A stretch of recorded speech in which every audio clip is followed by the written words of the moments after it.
오늘은 요한계시록 21장 9절에서 14절까지의 말씀을 가지고 하늘의 보석이란 제목으로 말씀을 나누겠습니다. 첫 번째 요지는 나는 12보석입니다. 예수님께서 하늘 문을 여시고 사도 요한의 영을 하늘로 올리셨습니다. 그리고 십자가 때 있었던 구약 성도들의 구원과 불신자들의 심판과 마귀와 악한 영들을 심판하신 것을 자세하게 보여주셨습니다. 그리고 예수님께서 재림하심으로 인하여 모든 성도들이 하나님이 계시는 천국으로 올라갈 것도 미리 보여주셨습니다. 요한계시록 21장 1절을 보시면 또 내가 새 하늘과 새 땅을 보니 처음 하늘과 처음 땅이 없어졌고 바다도 다시 있지 않더라 그랬습니다. 요한의 영이 하늘로 올라가서 보니까 새 하늘과 새 땅이 보였습니다. 그러니까 지금까지 요한이 평생에 보아왔던 하늘과 땅이 없어진 거예요. 새로운 하늘, 새로운 땅이 펼쳐졌다 그 말입니다. 요한계시록 21장 2절 또 내가 보매 거룩한 성 새 예루살렘이 하나님께로부터 하늘에서 내려오니 그 준비한 것이 신부가 남편을 위하여 단장한 것 같더라 그랬습니다. 하늘에는 새 예루살렘이 있습니다. 그 새 예루살렘이 하늘의 하늘에서 하늘의 땅으로 내려오는 것을 요한이 본 겁니다.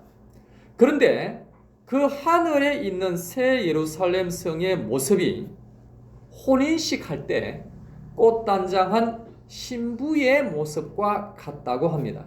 그만큼 아름답다라는 표현이죠. 요한계시록 21장 12절에 보면 크고 높은 성곽이 있고 12문이 있는데 문에 12천사가 있고 그 문들 위에 이름을 썼으니 이스라엘 자손 12지파의 이름들이라 그랬습니다. 그러니까 여러분, 새 예루살렘 성에 있는 12문들 위에 이스라엘 자손 12지파의 이름들이 있다는 것은 그 문들은 이스라엘의 12지파를 상징한다라는 겁니다. 21장 21절에 보면 그 12문은 12진주니 각 문마다 한 개의 진주로 되어 있고 성의 길은 맑은 유리 같은 정금이더라 그랬어요. 새 예루살렘 성의 문이 진주로 되어 있는데 요즘 어디 카페 가보면 통유리가 유행이죠. 통유리. 그런데 새 예루살렘 성의 문이 진주로 되어 있는데 통진주입니다. 문 하나 전체가 진주라는 겁니다. 진주가 여기저기 박혀 있는 게 아니고 문 전체가 진주라는 겁니다. 그러니까 그 문은 이스라엘 12지파를 상징하므로 이스라엘 백성들은 통진주와 같은 존재다. 이런 말이죠. 이 내용이 구약에도 나와 있습니다. 출애굽기 28장 21절에 보면 이 보석들은 이스라엘 아들들의 이름대로 12이라 보석마다 12지파의 한 이름씩 도장을 새기는 법으로 새기고 그랬습니다.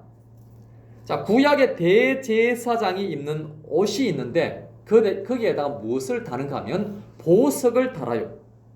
이 보석은 이스라엘 12지파를 상징합니다. 대제사장이 이스라엘 12지파를 몸에 두르고 함께 하나님 앞에 나아가는 것을 의미합니다. 그래서 하나님이 대제사장만 받으시는 것이 아니라 대제사장과 함께한 12지파 백성들을 받으시는 것입니다.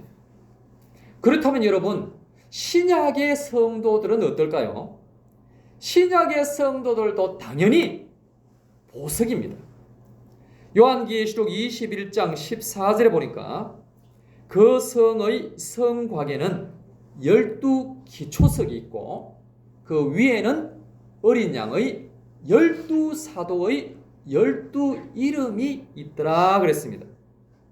12사도는 신약의 12지파를 대표합니다. 그러므로 새 예루살렘 성의 12기초석은 신약의 모든 성도들을 상징하는 것입니다. 그런데 그 기초석은 화강암으로 되어 있는 것도 아니고 대리석으로 되어 있는 것도 아니고 큰 나무로 되어 있는 것도 아닙니다.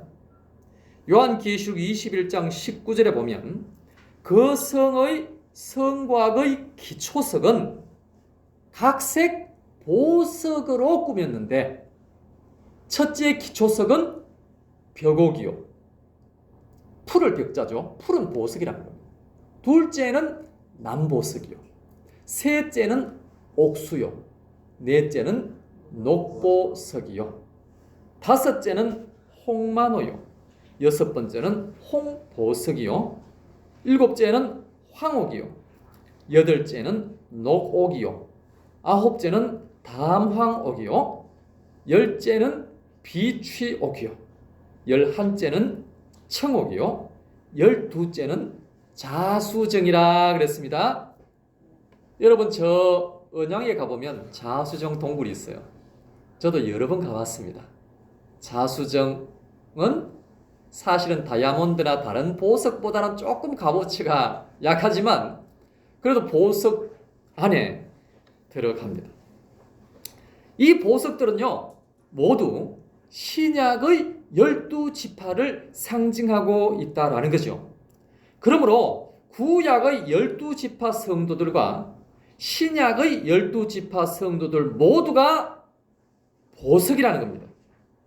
그러므로 오늘 이 자리에 계신 우리 성도님들 한 분 한 분이 하늘에서는 보석으로 인정받는 줄로 믿으시기를 바랍니다. 여기서 말하는 보석의 의미가 있는데 구체적으로 한번 보면 첫 번째로는 보석은요 썩지 않아요. 나무는 썩습니다. 근데 보석은 썩지 않아요. 영원하다라는 의미가 있습니다. 그러므로 성도는 하늘에서 사망이 없다라는 거예요. 영원히 산다는 의미가 있는 겁니다. 둘째로 보석은 아니죠. 요한계시록 21장 4절을 먼저 봅니다. 다시는 사망이 없고 애통하는 것이나 곡하는 것이나 아픈 것이 다시 있지 아니하리니 처음 것들이 다 지나갔음이러라 그랬습니다. 사망이 없기 때문에 썩지 않는 겁니다. 영원히 살아가는 줄로 믿습니다. 두 번째로 보석은 깨끗합니다. 정결합니다. 흠이 없습니다. 왜요? 예수님의 보혈로 씻었기 때문에 하늘에 있는 보석은 정결한 것입니다. 셋째로 보석은 희소합니다. 요한계시록 21장 19절에서 20절을 우리가 보았죠. 12보석의 이름이 모두 다 다릅니다. 12번째 자수정까지 다 각각의 이름들이 있는 겁니다. 그러므로 이 보석들은 무슨 의미냐 하면 하나밖에 없는 보석이다라는 의미가 있어요. 그러므로 우리 성도님들은 보석이니까 성도님들은 하나밖에 없는 존재다. 여러분 75억 인구 중에 저와 똑같은 사람이 있을까요? 없어요. 제가 예전에 친구들끼리 있다가 TV에 누가 나왔어. 근데 그 사람 누구누구 친구 닮아다니게 그 친구가 싫어하더라고. 물론 최고 인물 좋은 신승일 씨 닮았다 이런 거 좀 좋아했을지 몰라도 개그맨 나왔는데 닮았다는 게 싫어하더라고. 그런데 누가 나오든지 간에 닮았다, 비슷하다, 똑같다 그러면 그냥 웃기는 웃어도 별로 안 좋아합니다. 왜? 아니 이 세상에 나는 하나뿐인데 비슷하다, 똑같다 그러면 기분이 별로예요. 나는 이 세상에 단 하나뿐인 존재인 것입니다. 하나님께서 우리를 그렇게 만드셨고 또한 그렇게 여겨지시는 줄로 믿습니다. 그래서 이 세상에요, 복제 인간은 재미없어. 여러분하고 똑같은 인간을 만들 수 있다면 여러분 재미있을 것 같습니까? 혹시 재미가 조금 있을지 몰라도요, 기분은 별로입니다. 우리 성도님들은요, 하늘과 땅에서 유일한 성도님인 줄 믿으시기를 바랍니다. 역사상, 아니 영원히 여러분들은 단 한 사람뿐임을 믿으시기를 바랍니다. 그래서 여러분은 영원히 희소한 존재인 줄로 믿으시기를 바랍니다. 네 번째로 보석은 비쌉니다. 희소하기 때문에 비싸면서 동시에 성도를 존귀하게 만드셨기 때문에 비싼 거예요. 그래서 보석으로 성도를 비유하기는 했지만 사실 우리 성도님들을 보석에 비유하는 것도 넌센스예요. 왜? 아니 자수정 동굴에 자수정이 엄청나게 나지 않습니다. 다이아몬드, 다른 것보다는 엄청 희소하지만 또 다이아몬드 모아놓으면 제법 됩니다. 그러니까 사실은 우리 성도님들은 영원히 단 하나밖에 없는데 이 다이아몬드와 비교하는 것도 사실은 넌센스이지만 우리가 이해를 돕는 측면에서 보석과 같다라고 표현을 한 것뿐입니다.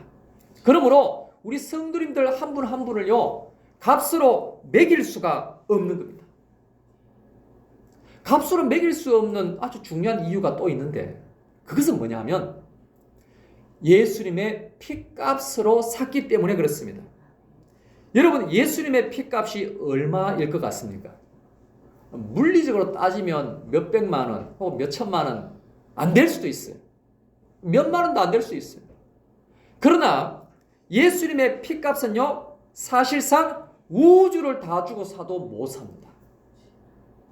이 피조물을 전부 다 바쳐도 예수님의 피값에 못 미칩니다. 그런데 그 예수님의 피값으로 우리 성도 한 영혼을 샀기 때문에 우리 성도는 온 우주보다 비싼 존재입니다. 그러니까 보석에 비유하는 것이 넌센스일 수도 있다라는 말씀입니다. 요한계시록 4장 2절에 보면 내가 곧 성령에 감동되었더니 보라 하늘에 보좌를 베풀었고 그 보좌 위에 앉으신 이가 있는데 그랬어요.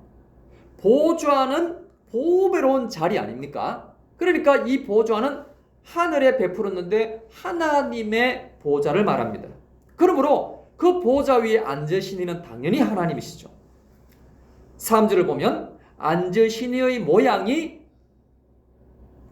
벽옥과 홍보석 같고 무지개가 있어 보좌에 둘렸는데 그 모양이 녹보석 같더라 그랬습니다. 자, 하나님의 모양이 보석과 같다라고 표현하고 있습니다. 그리고 하나님 주위에 무지개가 둘려 있다라고 말하고 있습니다. 여러분 초등학교 때 우리 많이 들었습니다. 빨주, 노초, 파남보, 무지개 7가지 색깔. 근데 실제로는 그 대표가 그렇다는 거지. 빨강과 주황 사이에 수도 없이 색이 있습니다. 그 무지개 색깔은요, 다양합니다. 하나님은 그만큼 다양한 색을 띤 최고의 보석이다라는 의미입니다. 그런데 21장에서는 성도가 보석이라고 하지 않았습니까?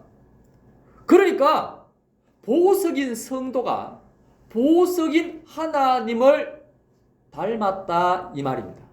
하나님은 보석과 같은 존재요, 모든 색을 띤 최고의 아름다운 보석인데 성도가 보석이므로 하나님을 닮은 존재다 그 말입니다. 어떻게 해서 성도가 하나님을 닮게 되었을까요? 창세기 1장 26절에 나와 있죠. 하나님이 이르시되 우리의 형상을 따라 우리의 모양대로 우리가 사람을 만들고 그랬습니다. 하나님이 사람을 만드실 때 하나님의 형상을 따라 만드셨기 때문에 하나님을 닮게 된 겁니다.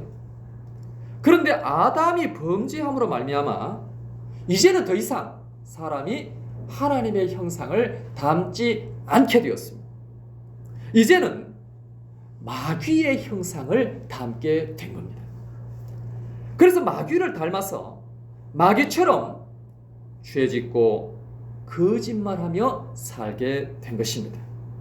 하나님을 멀리하고 하나님을 배반하고 하나님 믿는 사람을 핍박하며 살게 된 것입니다. 그런데 예수님께서 우리 죄를 위하여 십자가에 피 흘려 죽어 주셨습니다. 이로 말미암아 우리가 다시 하나님의 형상을 회복할 수 있게 되었습니다. 고린도후서 4장 4절에 말씀하시기를 그리스도는 하나님의 형상이라 그랬어요. 죄로 물든 아담의 후손이 하나님의 형상을 회복할 길이 없기 때문에 하나님의 아들이신 그리스도께서 이 땅에 육신의 몸을 입고 오셨습니다. 그래서 하나님의 형상을 사람들에게 물리적으로 직접 보여주신 것입니다. 그래서 우리가 영이신 하나님의 형상을 모르기 때문에 나타난 하나님의 형상을 보고 믿고 닮아가게 되는 것입니다.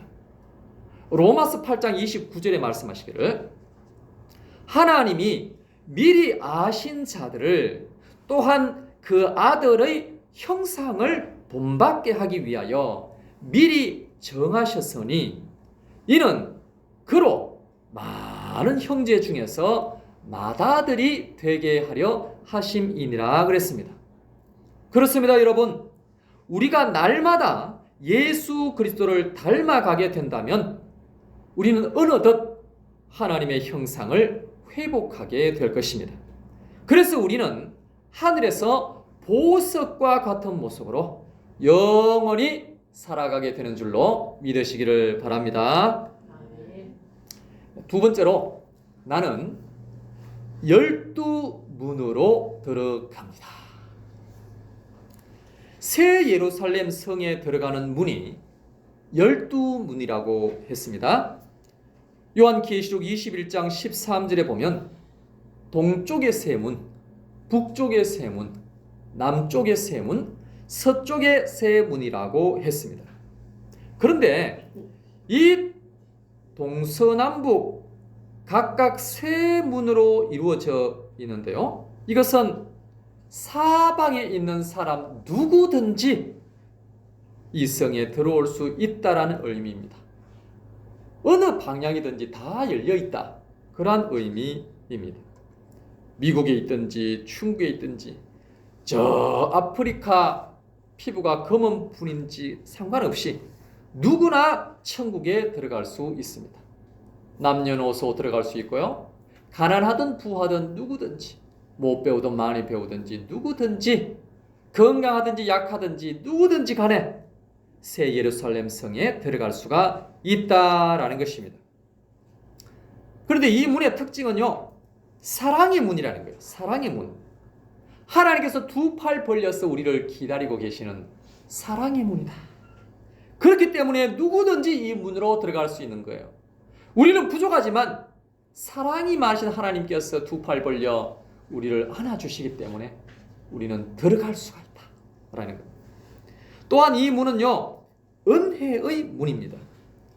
예수 그리스도의 죽으심의 희생의 문이다라는 거예요. 요한복음 10장 9절 내가 문이니 누구든지 나로 말미암아 들어가면 구원을 받고 또는 들어가며 나오며 꼴을 얻으리라 그랬습니다. 우리가 이 문으로 들어가면 예수님의 피값을 지불하고 들어가야 됩니다. 그런데 온 우주를 다 줘도 이 예수님의 피를 살 수 없다라고 했죠. 너무 비싼 피라 그랬습니다. 그러니까 우리가 애초에 값을 지불하고는 이 예수님의 피를 살 수가 없는 겁니다. 그러므로 그냥 들어오라니까. 믿기만 하면 누구든지 들어오는 자격을 부여하겠다. 그러한 말입니다. 그러므로 이 문은 무슨 문이라고 하면 은혜의 문이다. 그러한 말입니다. 그렇다면 12문은 대체 어디에 있습니까? 어디로 찾아가야 됩니까? 동서남북 어디에 있습니까? 저 시내에 있을까요? 산 꼭대기 조그만 곳에 있을까요? 아니지요. 이 문은 어디에 있는가 하면 교회에 있습니다. 교회가 12문입니다. 여러분 130년 전만 해도요. 이 대한민국 금수강산 꼴짜기마다 우상 숭배하는 장소가 다 있었습니다. 우상 숭배하지 않는 장소가 없는 꼴짜기는 한 군데도 없었어요. 제가 태어나고 자라난 그 마을에도 우상 숭배한 장소가 있었는데 큰 당수나무가 있어요. 400년 된 당수나무. 그 당수나무에서 가장 가까운 첫 번째 집이 우리 집이었어요. 제가 중학교 때 우리 집에서 전기 땡겨가가지고 거기서 천막 치고 고사 지내고 하더라고요. 제가 불만이 많았어요. 전기세도 안 주고 말이지. 그 전기 땡겨가지고 우리 집이 힘이 없다고. 어릴 때부터 불만이 많았어요. 꼴짜기마다 우상 숭배하지 않는 꼴짜기가 없었어요. 근데 지금은 여러분 이 대한민국이 복을 받아서 꼴짜기마다 교회가 없는 꼴짜기가 없습니다. 저 강원도 경북 꼴짜기에요 찾아가도 교회가 있더라고요. 이야, 어떻게 이렇게 복을 받을 수가 있습니까? 정말 우리나라는 복을 받은 나라입니다. 70년 전하고 지금하고는 우리 대한민국은 세계 사람들이 깜짝 놀랄 정도로 바뀌어버린 나라입니다. 왜요? 교회가 모든 꼴짜기마다 들어오니까 복을 안 받을 수가 없는 겁니다. 이것도 역시 우리가 예수 그리스도 안에 들어오면 하늘의 영원한 신령한 복을 다 받는다는 것을 우리 눈으로 보도록 하나님께서 역사해 주신 줄로 믿습니다. 그러면 우리에게 그러한 은혜가 있기를 간절히 바랍니다. 마지막 세 번째로 나는 12열매를 먹습니다.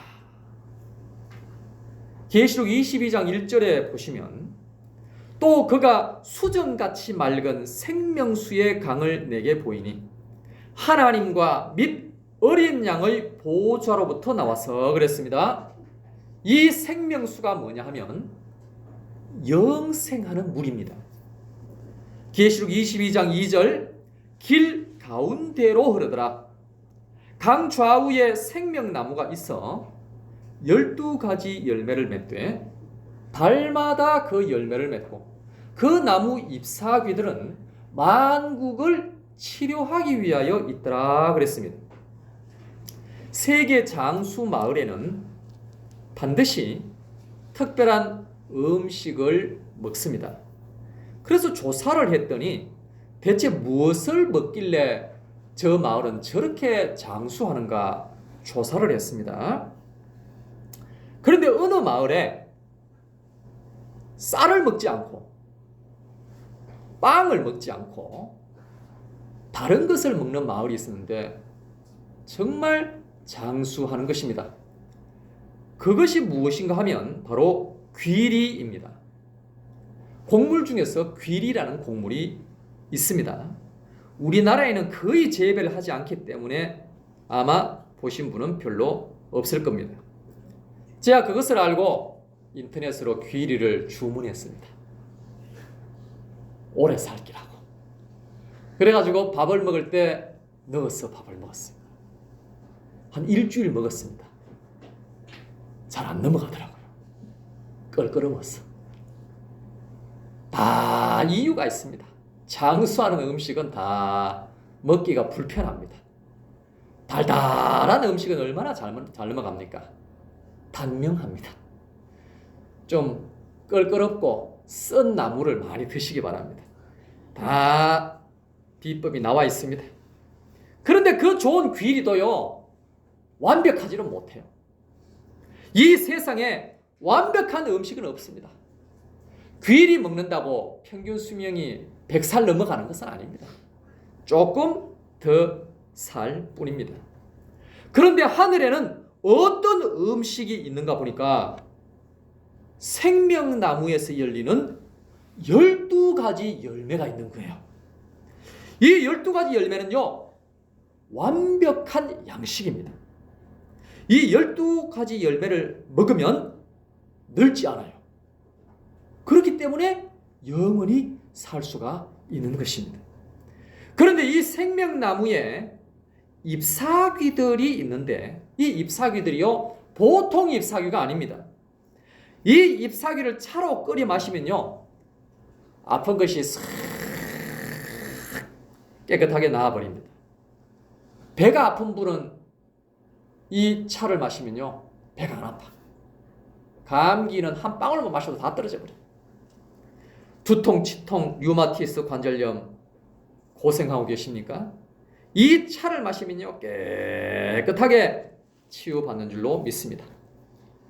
그런데 여러분, 천국에 가면 아니 병든 것이나 아픈 것이 다시 있지 아니하니라고 앞부분에 나와 있었는데, 웬 치료가 웬 말입니까? 이 말씀은 천국에 가면 아픈 사람이 없다, 병든 사람이 없다, 늙지 않고 죽지 않는다라는 것을 비유적으로 표현한 말입니다. 천국에는 생명수의 강이 흘러 넘치기 때문에 그곳에서 살아가는 모든 존재는 아픈 것이 없다라는 것을 이렇게 표현한 겁니다. 이 땅에 아프면은 양약이나 한약으로 치료하는데 그렇게 비유적으로, 상징적으로 설명을 한 것이죠. 천국에서 살아가는 우리의 몸은요, 아픈 것도 없고 피곤한 것도 없고 늙는 것도 없고 사망도 없는 줄로 믿습니다.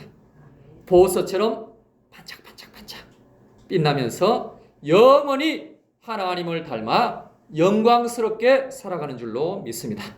그러므로 그 천국의 영광과 부요함을 사모하면서 오늘도 승리하는 우리 모든 성도님들이 될 수 있기를 예수님의 이름으로 축복합니다. 우리 한번 큰 소리로 따라하겠습니다. 나는 12보석입니다. 나는 12문으로 들어갑니다. 나는 12열매를 먹습니다. 할렐루야. 이 시간 통성으로 함께 기도하겠습니다. 기도하실 때 하나님, 나 자신이 하늘의 보석임을 알게 하여 주시니 감사합니다. 이제 참 보석이신 예수 그리스도와 함께 영원히 살게 하여 주시옵소서.